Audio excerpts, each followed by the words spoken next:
Kita lanjutkan perbincangan pemirsa, masih bersama dengan Ketua IAKMI, Mas Dedi Supratman. Mas Dedi tadi sempat terpotong break ya Mas Dedi. Ini kita membahas mengenai vaksin tadi. Nah, pemerintah ini kan saat ini cukup masif ya untuk menyiapkan vaksin COVID-19 ini, vaksin merah putih kerjasama dengan Sinovac. Anda melihat seberapa besar dampaknya nanti terhadap peningkatan kesembuhan, katakanlah seperti itu. Kemudian yang cukup menjadi perhatian sebetulnya adalah psikis masyarakat sendiri. Nanti ketika ada vaksin semakin katakanlah semakin santai, begitu semakin tidak mempedulikan protokol misalnya. Kalau Anda melihatnya seperti apa? Harus dihadapinya seperti apa, Mas Edi?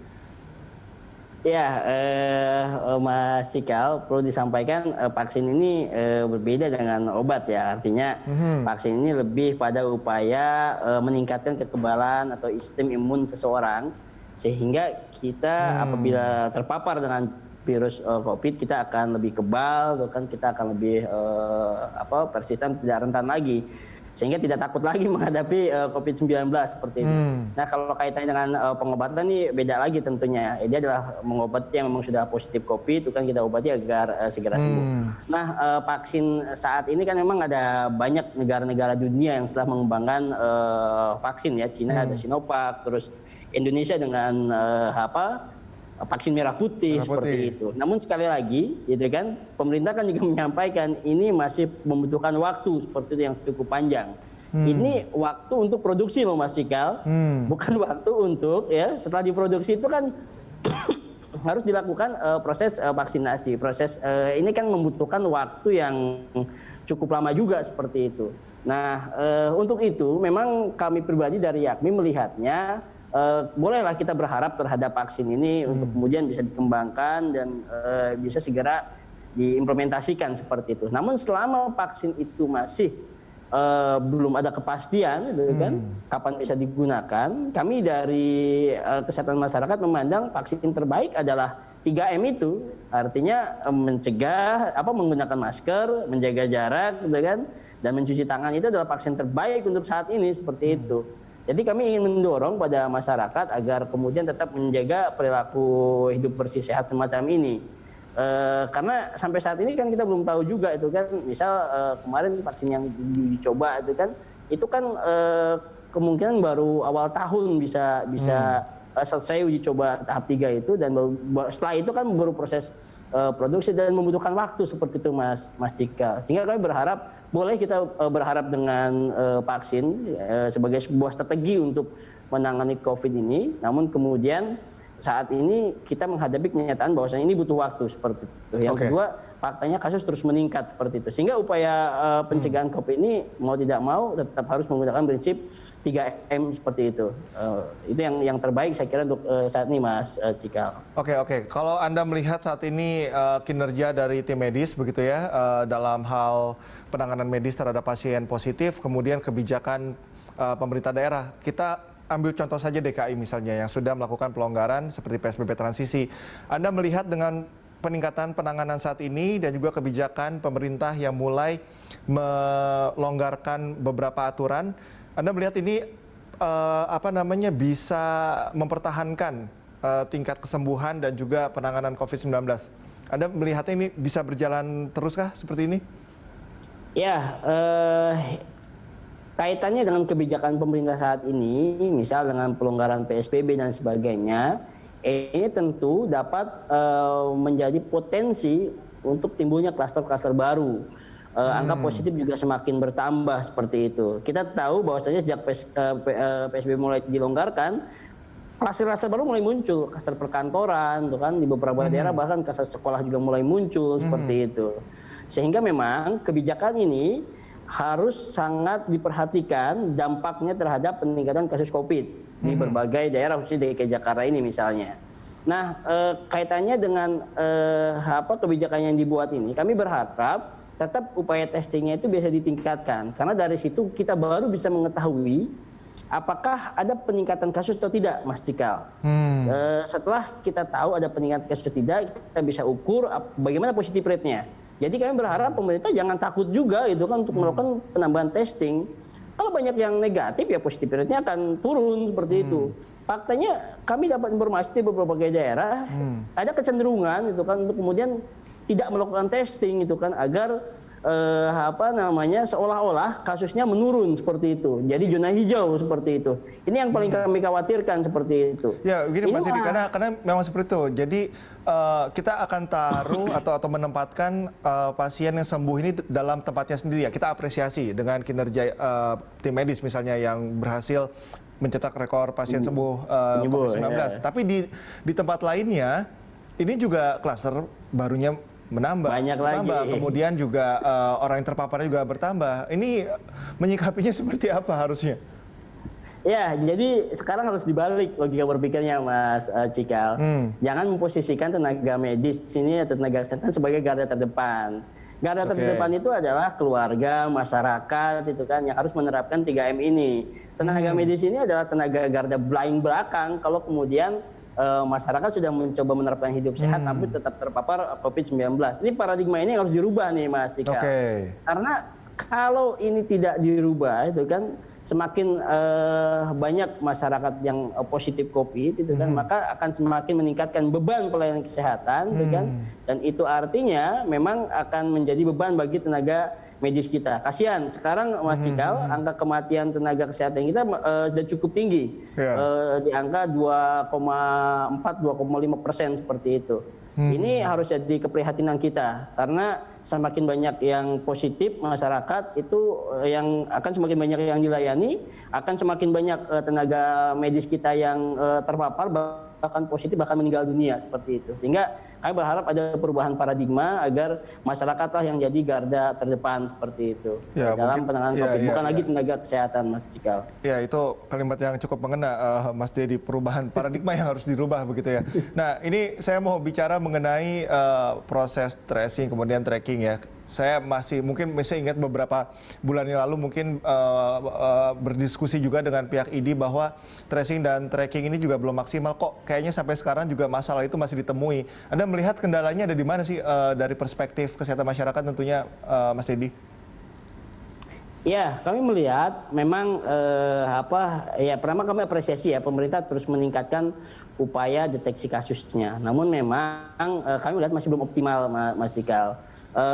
Kalau mau optimal sebenarnya untuk meningkatkan tracing kan testing ini adalah upaya pemeriksaan secara laboratoriumnya ya. Namun untuk mencapai itu kita perlu nih Mas Cikal upaya tracing dan tracking ini ya, agar kita tahu sebenarnya siapa saja yang memang berpotensi terpapar COVID-19 ini. Kita perlu nih tenaga-tenaga epidemiologi kesehatan kan yang diterjunkan. Di awal pandemi sebenarnya kami dari Akmi sempat diminta 1.000 ahli epidemiolog seperti itu. Namun kami juga sangat menyayangkan itu tiba-tiba tidak ditindaklanjuti dengan baik seperti itu. Jadi kalau ingin memperkuat upaya penelusuran atau penemuan kasus ini, mau tidak mau ahli-ahli epidemiologi diterjunkan. Kita punya sistem kesehatan berjenjang, Mas Cikal. Garda terdepan kalau di kesehatan itu ada namanya puskesmas seperti itu. Puskesmas ini yang dia memimpin kesehatan di wilayahnya, di kecamatannya seperti itu. Yang kami harapkan adalah pemerintah bisa memperkuat peran puskesmas ini seperti itu. Jika memang kapasitas yang saat ini dianggap berat, karena kan puskesmas selalu menjalankan fungsi pelayanan kesehatannya, maka mau tidak mau harus ditambah seperti itu. Selama ini penekanannya kami lihat lebih pada upaya pengobatannya saja. Padahal dalam konteks penanganan pandemi tidak bisa kita hanya menyerahkan pada pengobatan. Itu artinya membiarkan masyarakat semakin terpapar. Kita tidak tahu siapa yang terpapar, akhirnya tahu sudah positif, sudah sakit, dan jadi beban pelayanan kesehatan. Sehingga mau tidak mau, upaya promotif preventifnya ini harus diperkuat, Mas Cikal. Yang kami lihat saat ini belum berimbang seperti itu, sehingga harus diseimbangkan lah antara upaya promosi dan pencegahan penyakit ini dengan upaya pengobatan, Mas Cikal. Artinya sarana dan prasarana yang dibutuhkan untuk puskesmas sebagai garda terdepan pun belum merata begitu, Mas Edi? Ya, bisa dikatakan demikian seperti Mas Cikal. Selama ini kan insentif-insentif yang diberikan juga lebih penekanannya pada ya kita harus melihat secara holistik ya, tidak hanya upaya pengobatan. Selama ini kan insentif ini juga penting untuk memacu semangat kinerja tenaga kesehatan kita.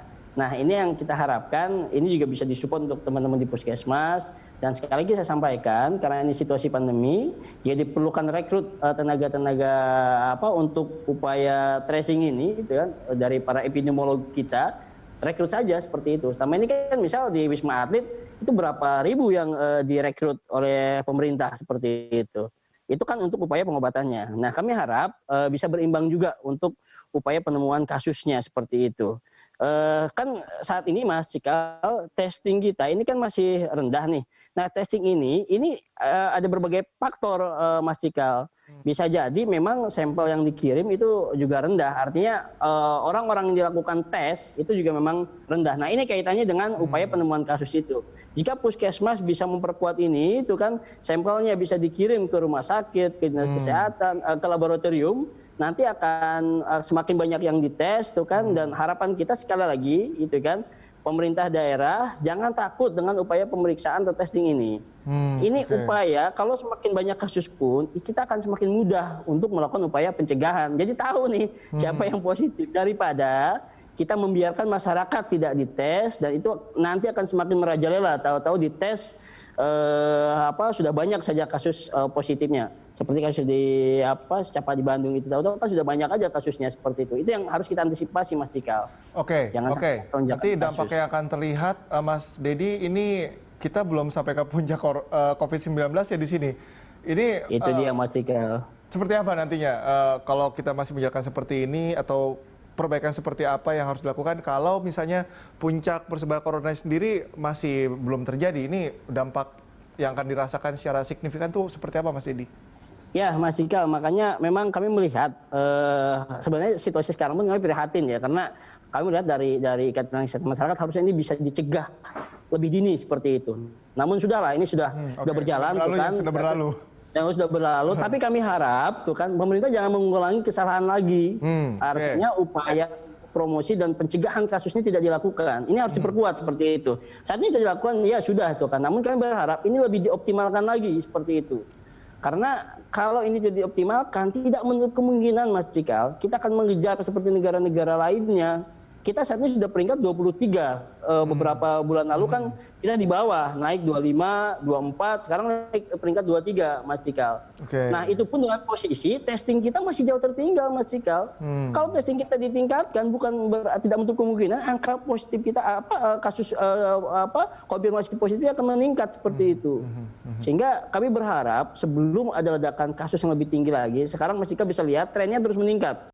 Per hari itu rata-rata 2.000. Kemarin di angka 1.800 itu karena testingnya cuma 19.000 turun, Mas Cikal. Biasanya di angka 20.000 terus seperti itu.